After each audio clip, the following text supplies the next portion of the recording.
everyone, and welcome to the first Coffee Chats webinar. I'm Rebecca Ray, Communications Manager of the Cooperative Research Centre for Transformations in Mining Economies, and I'm coming to you from Boorloo, Perth. The Whadjuk Noongar people were the first scientists and storytellers here, and I'm proudly continuing the tradition of sharing Cartagin or knowledge by yarning today with the wonderful Anita Parbhakar-Fox. Anita is an Associate Professor at the University of Queensland's Sustainable Minerals Institute. She's an Acting Director of one research centre, a Deputy Director of another, and a Group Leader at SMI. So all round a very busy research leader. She also manages to find time to regularly share her work and her colleagues' work to help on research adoption and strengthen her networks. So I hope you have a warm drink on hand, coffee, cup of tea, whatever you're bringing, and let's crack on. We'll chat for about 20 minutes or so and leave time at the end for some audience questions. So keep them going in the chat and we'll get to them whenever we can. Please add your brief and clear questions to the chat at any time. Try and keep it short so I can read them out quickly and we can move through them. We're going to keep it general today, so you can consider yourself communicating science when presenting at a conference or sharing an idea on LinkedIn, sending out a newsletter, updating your steering group or committee on your project, or meeting with an industry stakeholder to rustle up interest in a project. And for those in the arts and humanities, my colleagues, similar principles apply. So Anita, you're a prime example of an excellent science communicator, and I'm sure your 7,000 LinkedIn followers agree. One challenge we often hear about is time. Many of the researchers tuning in today are busy people like yourself, juggling writing, editing, teaching, reviewing, traveling, and a lot of admin. They might be thinking, I'm too busy doing the research to talk about doing the research. So how do you make time? And more importantly, why do you make time to share progress with your networks? Hi there, thanks Rebecca, and thank you everyone for joining this afternoon. That's a really excellent question. I guess I've been, I think recently my husband did remark to me, he was like, how do you find the time to, just make all these posts and do all these things? I guess for me, I think about the research that I'm doing, which is very much focused on trying to encourage the mining sector to think very differently about their mine waste material. So for me, I feel like my career is this mission. I'm very mission driven. Like the task is to communicate, to find, to encourage people to really think about more circularity and more ways in which they can reuse their waste materials. And so I guess the reason I find time to do this is because, if I don't, I think that conversation around waste might start to disappear. I mean, there's a lot of big issues that we have in environmental management and, more generally sort of when we think about climate change. So it's easy for us to forget about the waste when we think about the energy transition, the amount of waste materials we're going to generate to open the 194 new mines we need by 2050 to meet the energy transition. Those are big numbers, but I think what really worries me is that it's a very, very big number that we're going to have in terms of the billions of tons of waste that we're going to have to manage. So, driven by that sort of concern and sort of the mission that I feel like I'm on personally, but also my research team, I have to make the time, because if I don't do it, who's going to sort of be the champion to sort of bring that out or bring it to the table and sort of get that message out and across, the desks of politicians, of other scientists, of, just the general public as well. So I guess that's the why I make time to share what we do. How I make the time is probably a little bit different. I mean, I guess I was reflecting on this and I was thinking, when is it that I do the most LinkedIn posts or whatever? I suppose there is a bit of dead time in my day. I mean, for example, I don't much like driving in Brisbane. I'm not going to make this a commentary on Brisbane drivers or anything like that. I find it a little bit intimidating. So my husband will be the one who, will tend to do the driving. So I guess in that moment where he's kind of driving and he's occupied, it's, it's an appropriate sort of 10, 15 minutes for me to sort of just make a bit of time, use that dead time productively, and maybe write a LinkedIn post, sort of summarising something that one of the team members is doing, or sharing an article about something that's happened at SMI or so forth. So I guess I do try and find those moments of dead time in my day where I can sort of make use of that. So yeah, I mean, but more formally, obviously, it's important to carve out space and time to encourage people to communicate their research too. And I guess what I'm getting at there is, with our research group, a nice way to kind of communicate some of the things that we've been doing is through our My Watch blog. And so I guess I do spend a bit of time thinking about how we can share content, the team can share their content with a more general audience, but in a slightly more formalized manner by having it on that blog that's hosted through the SMI. And then once the blogs are sort of posted, then obviously that's something we can reshare quite efficiently. So yeah, I guess that's probably how I sort of go about doing things. But certainly, there's lots and lots of different platforms you could use. I mean, LinkedIn does feel a bit like my go-to tool, as you mentioned there, with sort of a few thousand followers. Other platforms that I had previously used included Twitter. I'm not so much a big fan of Twitter or X these days, but certainly, maybe 4 or 5 years ago, it was quite effective. You just had something very quick you wanted to share, like, here's a research paper that's really cool, or here's an idea or a thought that I've had. And that did used to be quite a good way to connect with other researchers and sort of share some of those ideas. But yeah, I think there's other things that could be used too, which I don't have time for. Recently, I completed the Australian Superstars of STEM program, and they did talk about. Yeah, no, it was a really fantastic opportunity, and I'd certainly encourage anyone to apply in the future to go forward for that, because they do provide training in aspects like science communication. They're very focused on that. They did suggest that perhaps researchers should also go as far as to get in their own TikTok accounts. But I think for me, that's probably where I drew the line. I feel possibly a little bit too old for that. But, in terms of thinking about who you're trying to connect with, obviously different, media platforms are good for different audiences. So, I suppose the majority of the people that I would tend to communicate with would use LinkedIn. So that's probably why I use that quite a lot. But certainly I know that there's, if you want to communicate to a younger generation, then Instagram is probably a much better platform to use, or TikTok, which I don't think I've ever logged onto. So I can't really comment on how it works, except for what I've seen, in the news. But yeah, those would be the things that we would be using to sort of target younger people. And I guess, quietly, My Watch sort of have an Instagram account where we share kind of tailored content that would sort of, connect a bit better with Gen Z and younger. So yeah, it feels like there's never a dull moment here, but I must, I must sort of stress that within the team that we have here at My Watch, there's a lot of support from the different team members to actually get this content out. So certainly where it comes to using Instagram, that 2 team members have really sort of taken charge of how we run that. And as much as I can get help with blog content, the team are always putting their hands up with ideas. So yeah, it's a privilege to sort of be a leader of that group and get people's ideas as we move forward. Yeah. It's so important to have support from a good team, isn't it? And we also, of course, I'm sure you send out a lot of newsletters. That's another platform, the email, right? And newsletter that's filled with articles, and it's a browsable thing. So whatever you're interested in, you kind of click on. And there's also emails, personalized emails that you might send to stakeholders and things. Those things take time, and they're really valuable. And that's the gold. They're the connections that you're really fostering.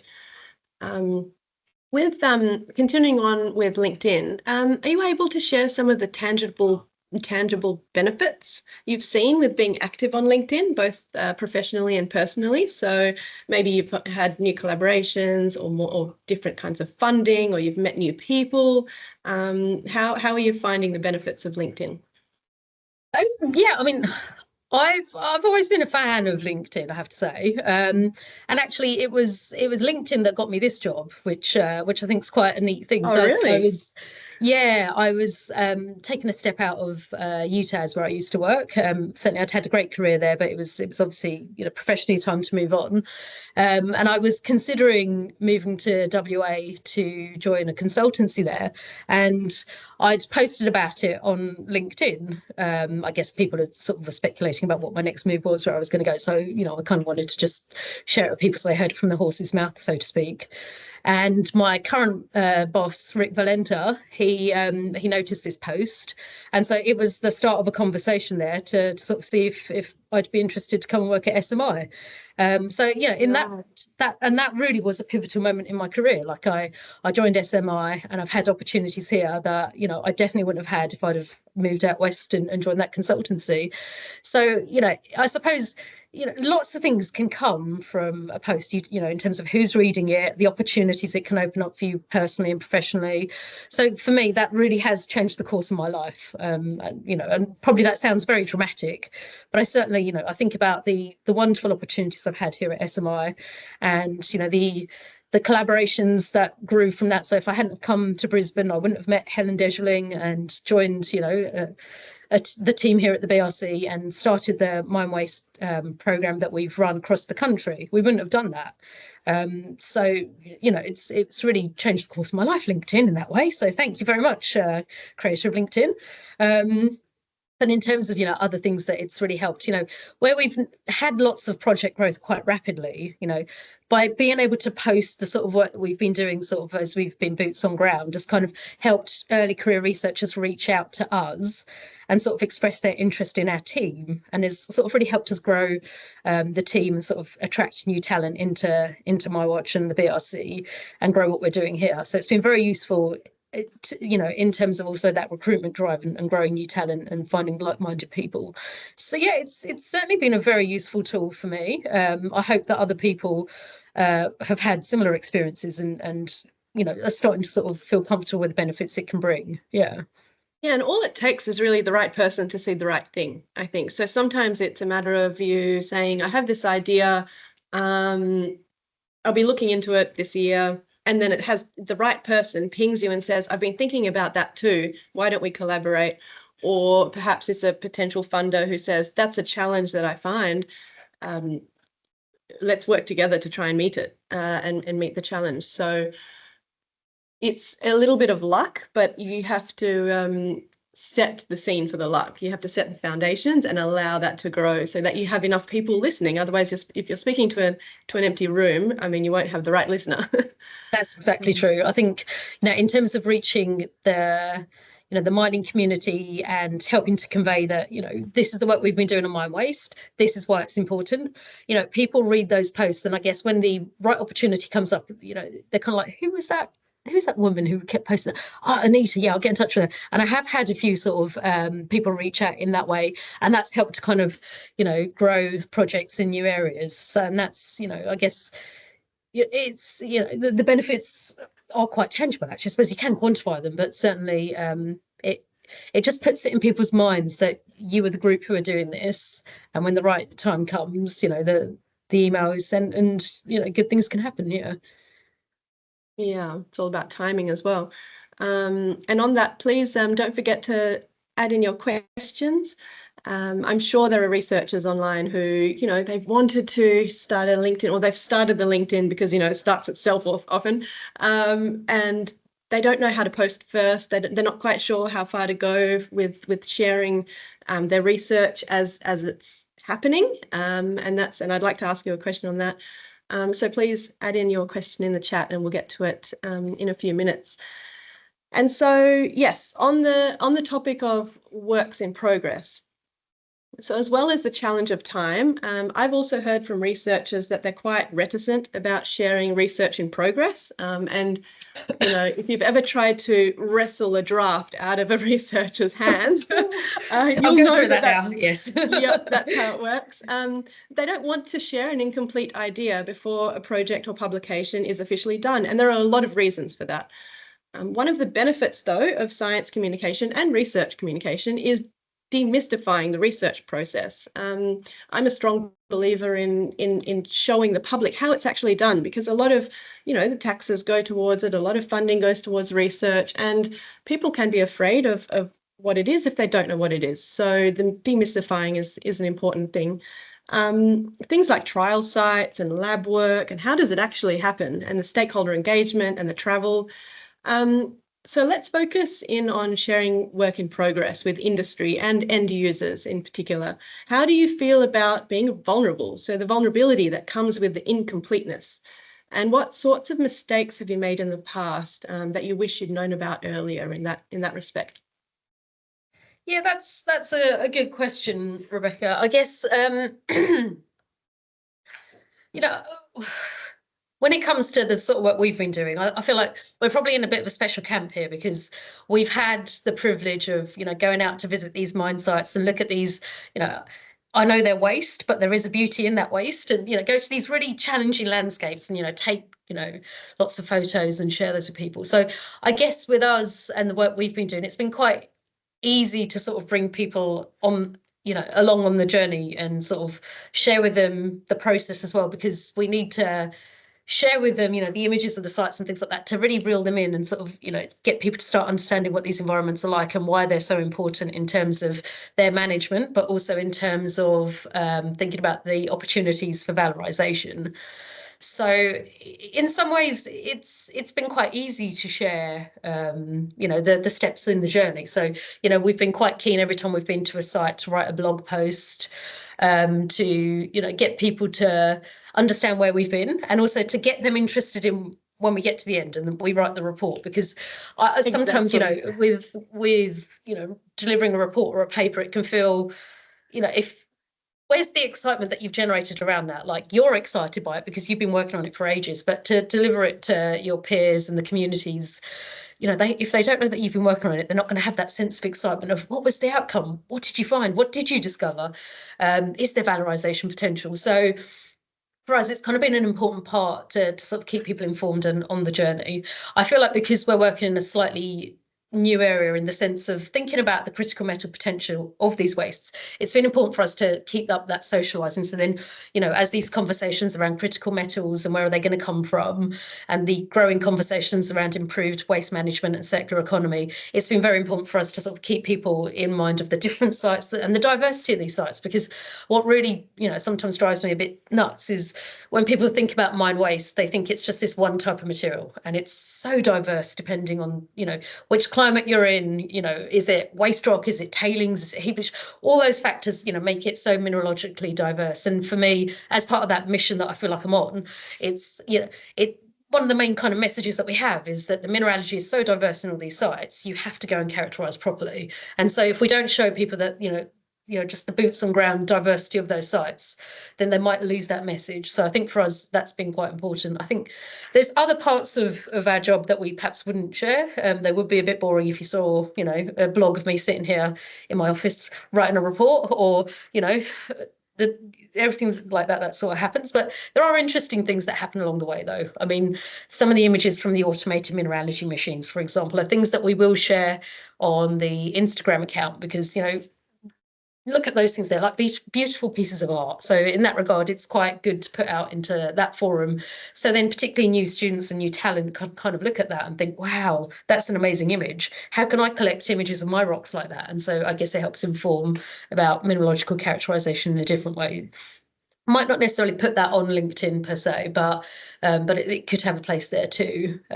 So I think there's, we haven't necessarily found it difficult or challenging to do that. I think the thing that is always necessary to check when you're doing that sort of post is permissions. So every time we've worked with the state government or so forth, it's, you can't freely post it. If you're working with the state government, you write your blog post or your LinkedIn post, you get it approved, you get photographs approved and everything like that. And once it's approved, then you can post it, because that's where mistakes can be made. If you don't get permissions, you've posted something with somebody who's not wearing the right PPE, or even in some cases, I was on a job recently, and I'm not going to talk about it, but there were requirements from the traditional owners that the horizon wasn't shown in any photos. And that was a condition that had to obviously must be respected. And so obviously we had to ensure that any photos that were taken even for our reports, which confidentially are going to be given to the client, respected that. So I think always it's important to get permissions, and that's probably where the most mistakes could be made. I haven't been experienced that from our team, but I have seen it I have seen it happen to others here and there. Yeah, and keeping good data around that, so that if team members leave, you're transferring that information of permissions and things. And of course, the reminder that you can't just grab any image from the internet and use it, without attribution. Yeah, So absolutely. it's too easy to do that, and often we might fall in that category of taking the easy route. Anita, we have a couple of questions. Justine asks, there are a lot of trials we've done, but how do we make it something that people want to read? So make it more interesting to people, maybe not in the detail. Do you have some tips about how to do this? And I have my own ideas, but I want to hear yours first. Thanks for the question, Justine. I guess, if these are field-based trials or lab-based trials, I'm not sure. But do you know, Rebecca? Or, No.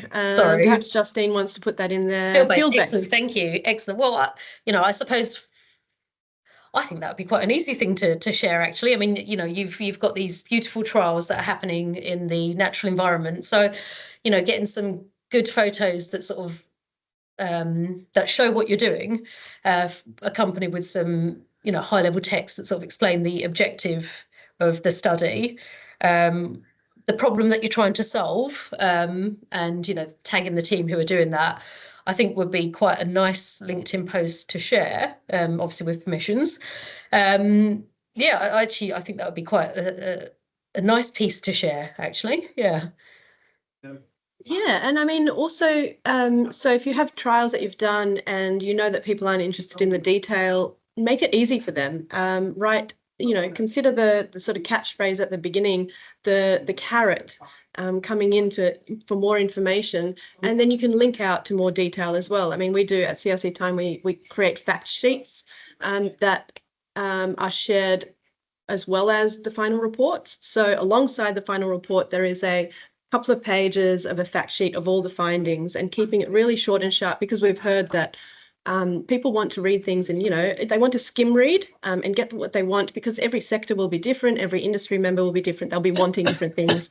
So trying to cover that off by keeping it short and sharp. An image goes so far, Yes. and images with people go even further. We know that from the research. So keeping it interesting, and also talking about what this means. Why should I care is the question that I always put to someone who gives me some stuff. Why should I care? What is it about it that means something to me? And how does that change my life? And think about that from your users' perspectives as well. And on the similar note, in the chat, we've had a question asking, what support and advice can research institutions like CRC Time provide to give researchers confidence to share? So what can we do as research centres for the researchers themselves to give them that confidence? Yeah, I guess that's almost a question to us both, Rebecca. I think so, yeah. I mean, within SMI specifically, we do have a comms team here, and they will provide support if you reach out to ask for that. But certainly, we've had in the past media training courses for our people to attend. Certainly, I think when I was a postdoc, a young postdoc, I did go on a media training course organised by CRC OR, and that was an excellent course. So they certainly had a presenter or a facilitator organised through UQ. And, even simple things like, I actually used to think, I suppose back in the day, I probably thought I was okay at PowerPoint, but he really helped us, strip back our ideas and put it in the simplest possible way, but also, really emphasize the use of using diagrams and figures. And, as Rebecca was saying, the use of photographs. So good. Like, get rid of the words. If you can speak to a diagram and just make it super clear, that sort of, for me, really helped me elevate my presentations. And I'm sure, in terms of presentation style, I'm not quite there yet. There's lots of things that I still need to learn and still could do better. But certainly I know that was a bit of a step up from the standard that I was working at, that course. So those are some things that can be offered and organised. And I'm sure, Rebecca, there's things that are being offered through CRC Time more directly. Yeah, absolutely. One of the points I was going to make actually is, the academic way of writing is, premise. You're building up to a conclusion. And usually in science communication and journalism and so forth, you're flipping that into the pyramid of start with what the findings are, what you found, and then how, and then go backwards almost, because that's the headline. So don't bury the lead. That's the headline of what the field work found, and then the methodology, who was involved, and so forth, because that's, and you'll, as we're all news readers, we'll see that way of writing in news articles. I think one of the things the guy said, the facilitator, he said, remember ABC, always be closing. And I guess that kind of speaks to your point there about the pyramid. Like always, if you don't tell people why they should give you the next 5 minutes to listen or read something, why are they going to do that? So yeah, there certainly is a different method of writing for different audiences, and that certainly is an important one to consider.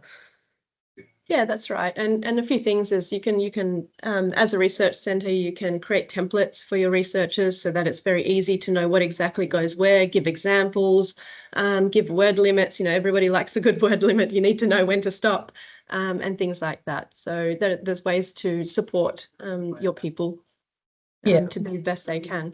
We are very quickly running out of time, and I'm going to keep my promise of keeping this half an hour long. 4 minutes left. Let's go for a sort of final takeaway, unless there's another question that somebody wants to type in the chat. Final takeaway, Anita, when this webinar ends, when everybody's going back to their usual routines, what's one thing that researchers tuning in today could do to improve communicating their research? Oh, wow. I can give you 2 or 3 things if you really want.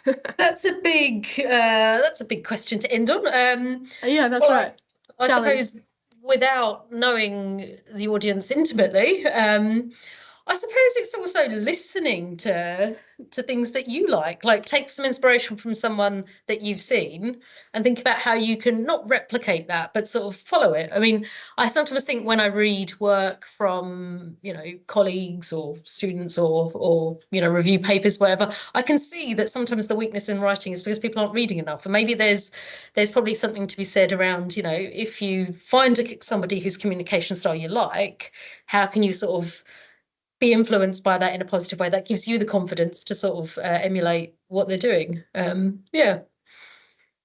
Do you have any examples of people you like to listen to and think, gosh, they did that really well, or you've been learning about how to tailor messaging? Yeah, I think right now I've probably got a bit of I don't want to say a crush because I don't mean like that, but I love Matt Bevan on the ABC. I think the way that he takes lots and lots of topics and political, scientific, otherwise, and makes them very relatable. And I guess that's because he takes the jargon out. He uses really nice graphics to explain his points.